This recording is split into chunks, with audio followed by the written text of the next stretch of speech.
Hey folks, thank you for tuning into this one-off special video. I have stipulated before that I tend not to do videos, and certainly not review videos, on Kickstarter games. So please stop sending me all your emails on the subject. But on this occasion, this is more being done as a favour.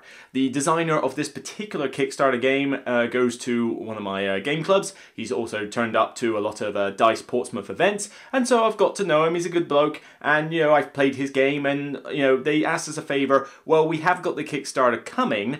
Is there any chance that you can do a preview video on this? Preview I was more happy with. I don't like to do reviews on Kickstarter videos because I don't want to be giving people opinions as to, oh, this is amazing, you should go spend all your money on this and buy all the add-ons, or this is terrible, you should completely avoid it and never trust this designer again. That's not the way I work. I really do focus on published games. So this is a one-off video. Please do not take it as suddenly this is going to be a series of pre-Kickstarter videos, because it just is not. So what game am I talking about here? PetEvil. PetEvil, designed by Jo Liano. I hope I pronounced his surname right there. But this is essentially a take-that style card game. You can play in various modes of difficulty and length, but what you are doing is you are basically playing a bunch of pets, dogs, cats, that kind of thing, and you're building nuclear missiles and just warhead rockets. And it sounds dark, but don't worry, it's all being done in a kind of cutesy theme with a few in-jokes. But what you're doing is that you're collecting cards in order to build the warheads. You need the explosive payload, you need the warhead itself, you need the rocket booster. If you can get all of them together, then you can launch them at each of the other players, you know, but you have to choose one at a time and knock down their life points. Everybody starts at anywhere from 15, 20 to 30 life points, depending on whether you want a small, medium or long game, and essentially you're trying to be the last one standing. If you can collect more cards of the same colour, as well as build the actual rocket, you'll be able to do more damage. It's not enough to just simply go, oh well, I've got an explosive payload and a warhead. That's it. No, you need to have at least the critical components, but then how much explosive payload you put on the rocket can determine whether you do as little as 3 damage or as high as 12 damage. It can get pretty nasty at times. As I said, this is a take-that style card game, so you need to be used to that going in. If this isn't your style of game, then I say don't go near it, because you know, you're probably not going to enjoy it. This is definitely for those people who want something that can wrap up in anything from say 30 minutes to an hour, that has a lot of direct player interaction, a lot of, you know, confrontation, and a lot of sort of, haha, I've done that damage to you, what are you going to do about it? And you know, if that's your style, then maybe you should give this one a look. Now, regarding the artwork itself, it's done in a very cutesy style artwork, you know, with the various pets looking all nice and happy, except they're all sort of building nuclear warheads. But all the artwork is done by the designer, Jo Liano. It's colourful and portrays, you know, basically that this is about building missiles and sending them at your foes, but not to take it too seriously. This is a game that's meant to be taken as a light-hearted, you know, in-your-face, light-hearted in-your-face, you know, style kind of romp. It's a filler game, so, you know, as I said, 20, 30 minutes, you know, for a tiny game, and then anything up to an hour for a longer game. You can tailor it how you like. The game comes with a selection of small little plastic rockets for your life markers, a board to mark out the health total of all the players, and a selection of cards.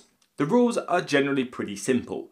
You start off by simply drawing a card from a component deck. These will consist of the warheads and the rockets and the explosive payloads in the different colours that you need in order to send them off against your opponents, but you also might draw special cards like shelters and health packs and you know, nuclear warhead testing. You know, it's not just a normal rocket you can build, you can also build a nuke and send that off, which will do damage over time. Once you have drawn a card, you then have a choice to do a supply action or a command action. If you do a supply action, that is effectively taking more cards. You either draw another one off the main deck, or you can draw from a face-up tableau of cards that are in front of you. So if something's out there that you particularly like, you might be able to grab that one nice and quick, or you'll just take your luck and, you know, press your luck and take it from the deck. As well as drawing from the main deck or the face-up tableau, you also have the option to steal a card at random from another player. However, there is a downside to doing this. Firstly, the player you're allowed to do that from is restricted based on how many cards they have in their hand. Secondly, there are sabotage cards amidst the deck, which if you are unlucky enough to take one of those, you accidentally get hurt yourself. It's basically, I think the art is like a potato with various bomb parts in it, you know, quite a humorous little picture. But also, you may agree to trade with someone. If you're looking for, say, the green warhead, and you ask for it, you know, in Catan-like style, you can ask, I need a green warhead, does anybody need anything?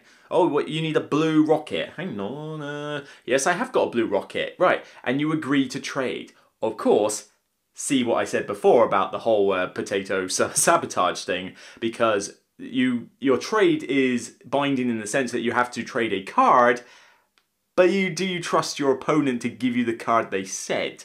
You know, they can't give you like a green warhead if you ask for a blue one, no. But there's nothing stopping them from playing a sabotage card on you as part of the trade. So who do you trust, who do you not trust? There's a little bit of bluffing and negotiation in the game for that. If instead you choose to do a command action, this is typically playing one of the special cards, like a health pack to, you know, get your health back, or a treaty to say, you know, you can't attack me for a turn, that sort of thing. But mainly the command action will be used to actually fire a missile at your opponents. At which point you have a very easy to see, you know, fairly intuitive chart that tells you what you need in order to fire the missile and how much damage it can do depending on what cards you have. Effectively, what you need is the warhead, the rocket, and an explosive payload. If you don't have that bare minimum, then you can't fire the missile. But if you have at least one of each of those things, then you'll do a basic amount of damage. But if they're also the same color, you will do even more damage. You can do a missile that's basically red, blue, and green, and just one of each, but it won't do a lot. What you're aiming to do is try and get sets. It's very much set collection. So you get a yellow rocket, a yellow warhead, a yellow, you know, payload, and that will do more damage. You can also go up to 3 levels of payload. So if you've got 1 payload, great, but if you manage to get 2 or even 3, the damage can increase quite substantially. And certainly nobody wants to take a missile that does 12 damage to the face, especially if you're playing a game where you only have 15 life, like the tiny game version. It can, you know, the game can rack up pretty quickly if somebody gets good with the cards. The nuke missiles are a little bit different. You only have to collect 1 of 3 separate parts for these, but if you're fortunate enough to find all 3 parts, you can launch a nuclear warhead at your opponents. This does a lot of damage. We're talking 10 damage to the poor soul who you actually fired it at, and 5 damage to their neighbours. So it does widespread damage. On top of that, it also gives that player radiation markers, and these can come up in other ways during the game by a wasteland card that comes out of the deck. The radiation markers are effectively ticking damage over time, so each round, as soon as it comes back to their turn, everybody with a radiation marker will take 2 damage. And as this ticks over, this obviously starts to bring the game to a close, because as more and more players start losing to health to radiation, they're going to eventually be killed off, and so, you know, last man standing wins. This is definitely a game with player elimination, so you have to know that going in. However, it's not likely you will be eliminated so early in the game that you're sitting there waiting for too long.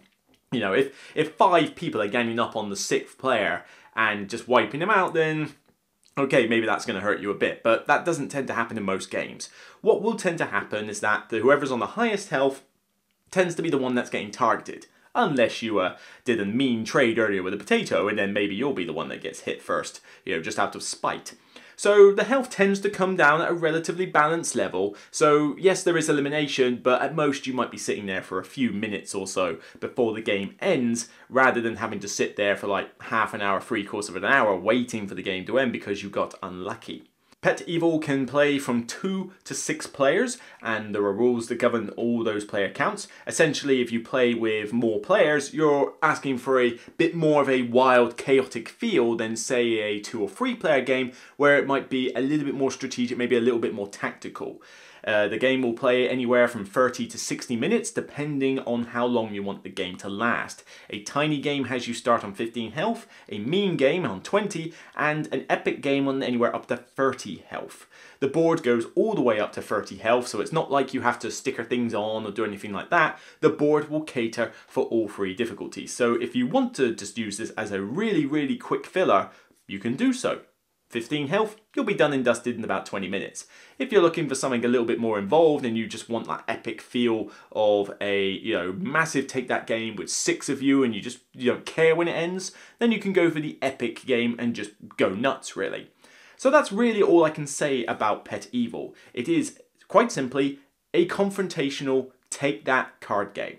It has, colourful artwork, it is all self-designed by one person, and it will be on Kickstarter very soon, possibly by the time this video goes up, and will be releasing at Essen Spiel. So if this is your kind of thing, then by all means, find them at the booth at Essen, or get in touch with the designer himself, Jo Liano. You'll see some, links on the screen as to how you can contact him. Failing that, you might even get lucky enough to speak to him personally if you turn up to Dice Portsmouth, the newly opened game cafe in Portsmouth Albert Road, where he does attend every now and again to, of course, show off the game. So I hope that's given you a decent preview of what PetEvil is all about. If it's up your street, then by all means, I hope you enjoy it. If not, then at least you know that going in. That's it for this video, and like I said, don't make this a habit, people, okay?